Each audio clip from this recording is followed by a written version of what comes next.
नाशिक शहरातील खड्ड्यांविरोधात नागरिकांच्या वतीने आंदोलन करण्यात आले। शहरातील खड्ड्यांवरून नाशिककर आक्रमक झालेत।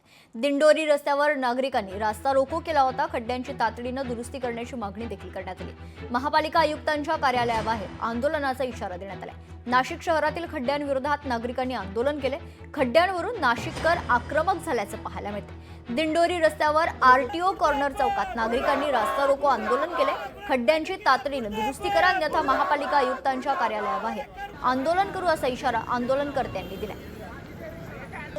नगरपणामुळे जे खड्डे पडलेले आहेत आणि त्यामुळे रस्त्यावर पडलेले मोठे मोठे खड्डे, त्याचबरोबर अवजड असणारी वाहतूक, यामुळे 3 निरपराध माणसांचे बळी गेलेले आहे। त्याच्यामध्ये सिद्धेश असेल, सोनवणेताई असेल आणि आहिरे म्हणून असे 3 माणसांचे या ठिकाणी या रस्त्यावरती बळी गेलेले आहे। याचं मुख्य कारण रस्त्यावर असलेले मोठे खड्डे। या आंदोलनाच्या निमित्ताने प्रशासनाला आम्ही नम्र विनंती करतो की आपण या आंदोलनाची दखल घ्या, अन्यथा पुढच्या महिन्यामध्ये याच्यापेक्षा मोठं आंदोलन आम्ही महापालिका आयुक्ताच्या दालनात करू।